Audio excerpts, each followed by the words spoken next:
11. So we have these three blocks, A, B, and C, of masses 1 and 2 and 3 kilograms respectively. And they're initially at rest on a frictionless surface as indicated in the figure above. So we want to know the force that has to be applied to block C to accelerate all three blocks at 2 meters per second squared. So I can actually consider this, for once in my life, one system of blocks of 6 kilograms.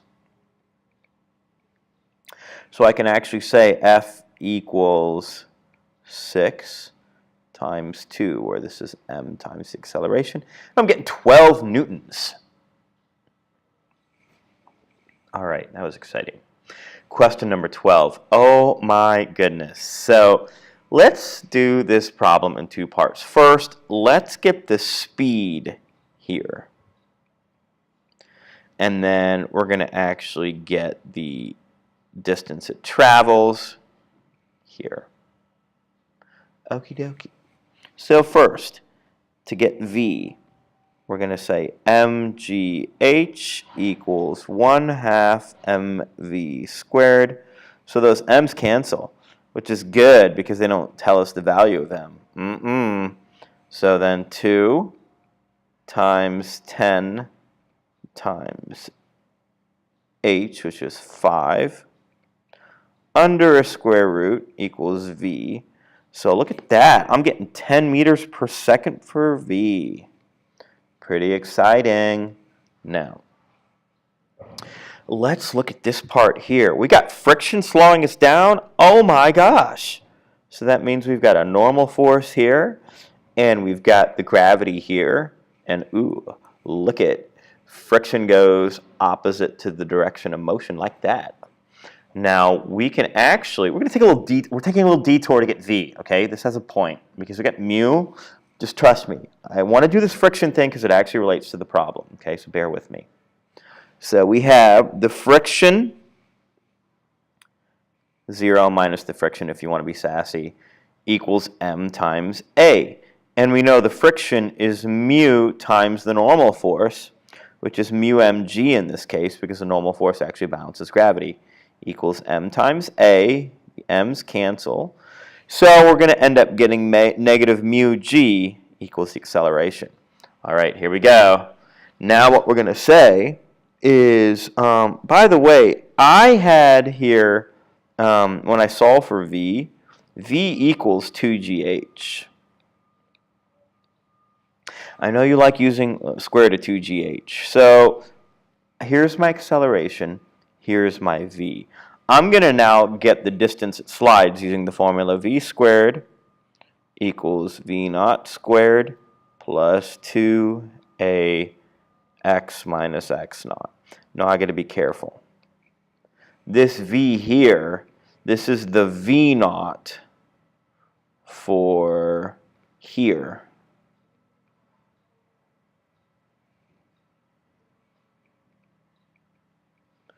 Because it's the speed I start off at, because we end at a speed of 0. So we get 0 equals v naught squared is 2gh plus 2 times negative mu g times x minus 0. Continuing here, I'm getting negative 2gh equals negative 2 mu g x. Cancel, cancel, cancel, cancel. H over mu equals x. What? Oh my gosh. So that's going to be 5 over 0.2. And that's going to get me an x equal to 25 meters. I'm pretty excited by that answer. I think it's cool. All right. That's question number 12. 2 more questions on this multiple choice section. Hang on though, I want to turn my alerts off. There we go. So, nice. Number 13. Oh my gosh. Oh, and then we're going to talk about number 14. Oh, I know nobody liked the answer to that question. I'm going to try to explain it in a way that makes sense, and I'll probably fail because I didn't understand this until like much later after I got my physics degree. So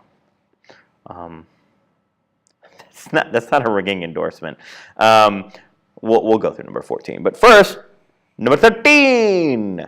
Okay, so free body diagram. I have the normal force, and then I have F here. But wait! This is F cosine of phi. That angle's called phi, in case you didn't know.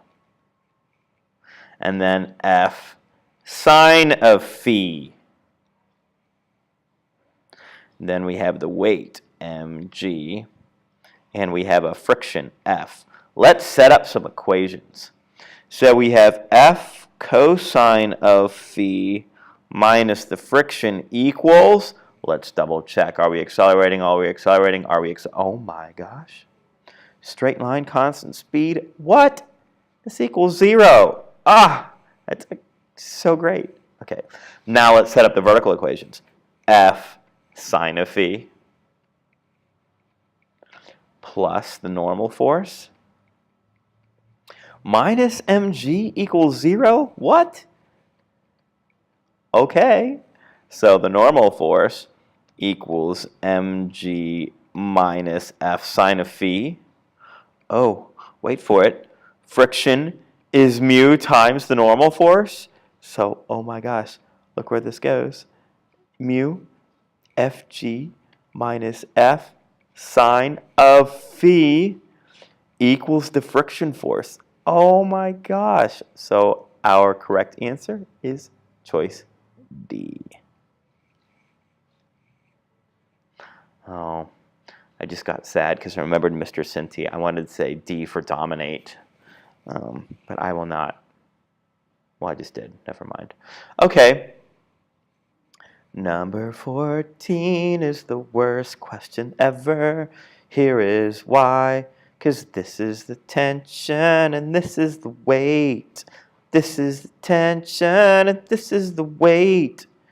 Now, here's the thing. The weight is 40 newtons. That's M times T. You, us, we got to get on the same page with this weight thing. You got to put in the mass, and then you got to times it by G. So it's 40 newtons. Oh my goodness. Okay, and then we get the tension. Now here's the thing. I have the same tension here, the same tension here, and nothing's moving. Okay? So here's the weird part about this. The tension in the horizontal portion of the rope ends up being the following. So I know the tension here is the weight, so that's going to be 40 newtons. Here's the thing about this rope. This is a massless rope. Nothing changes about it. So if you have a tension of 40 newtons here, and you're not dealing with any kind of angular momentum or wheel here, like that has a mass, and the rope's massless, you have completely balanced forces, and this tension is just 100% equal to 40 newtons. That's just how it is, okay? All right. So everybody, that is the answer to question number 14. No one likes that answer. They all want it to be 80 newtons. I'm sorry. I'm going to try to think of a better way to explain this, but it turns out if you just solve for the tension here, that's the tension through the whole rope. So that wraps up our multiple choice section, and we'll take a look at the free response in a jiffy.